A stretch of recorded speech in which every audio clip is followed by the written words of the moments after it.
Good afternoon, Manila Bay, Manila Yacht Club po tayo. So dito ay walang dolomite sana tinambak. Shout out, bawal kayong maligo. Pagalitan kayo ng security guard, andyan sila oh.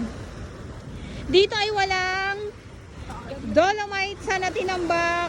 Grayson lang po ang mayroon. Nasa Yacht Club tayo. At ito yung skimmer, truss skimmer na nandito ngayon nakaparada. So ito din yung nagkukuha ng basura dito sa may laot.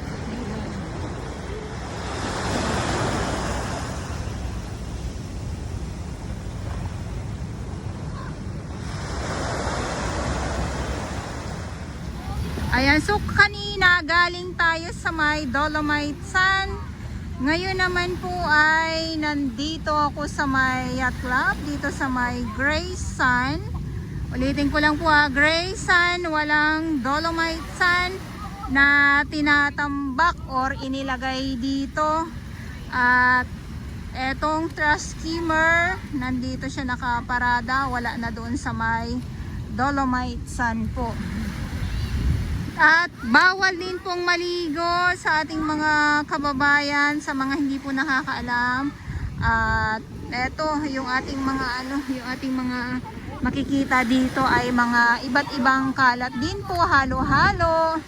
At may bantay din po dito yung ating mga security guard. At ito yung banyo na mayroon din po sa Dolomite Sand na hindi pa din po siya bukas sa publiko. So sa mga nagtatanong pala kung kailan magbubukas or bubuksan ito, wala pa din po tayong update kung kailan mabubuksan itong banyo dito sa Manila Yacht Club or kahit doon sa may Dolomite Beach po. Ayan. So ito yung ating view ngayon dito sa Manila Yacht Club.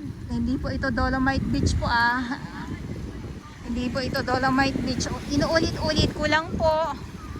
Walang tinambak dito na dolomite sand. Grayson lang po ang mayroon. Yung mini Dolomite Beach ay hindi na po na tuloy. Ayan. Ayan na.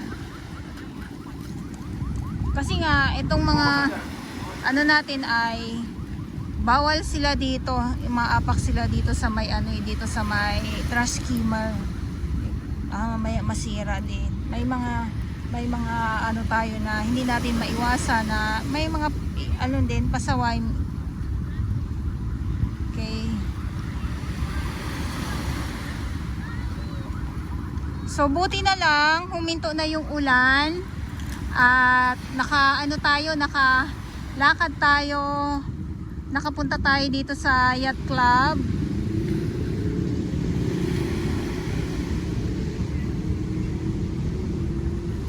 Kung ito makikita ninyo ay lahat naman ay may makikita tayong mga may makikita tayong mga iba't ibang mga kalat. May mga kahoy, may mga plastic, may mga tsinelas, yung mga ganyan ba. Pag natapos ang bagyo, pag natapos ang ay mga lamang dagat, halaman tuloy ang babanggitin ko. Mga lamang dagat naman po ang papalit niyan.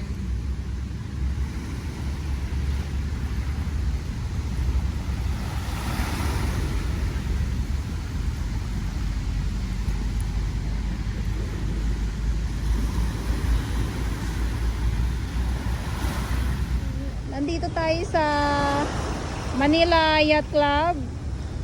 At mayroon pa din po naglilinis dito. May mga security guard pa din po. At ang ating truss skimmer. Ay. Baka mamaya madala ako ng alon. Madala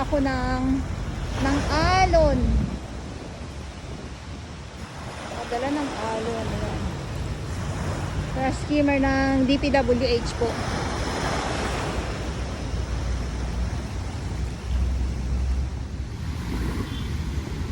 Truss skimmer. May mga gustong maligo.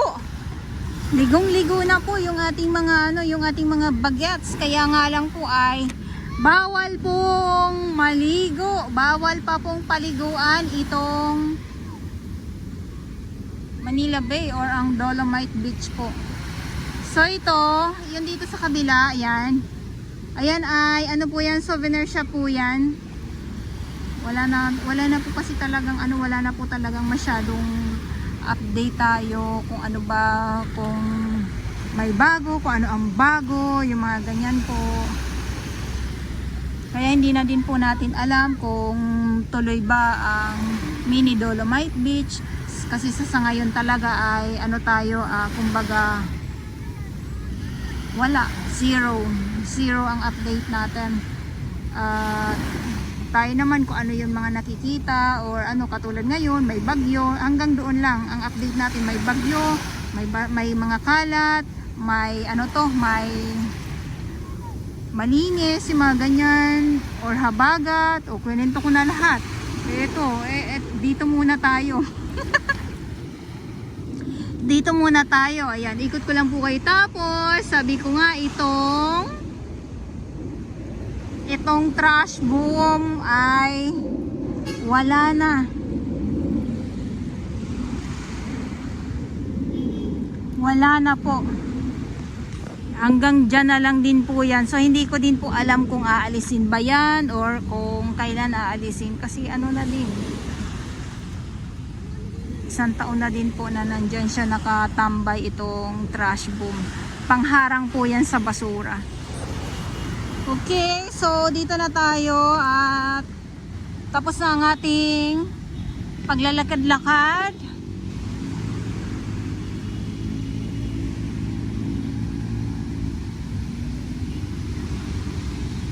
Tapos na ang paglalakad-lakad dito sa kahabaan ng Manila Bay.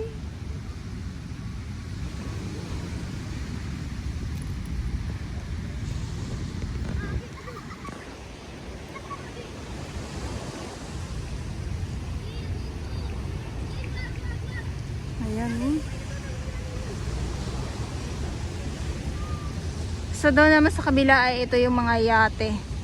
Bawal na tayo dyan pumunta.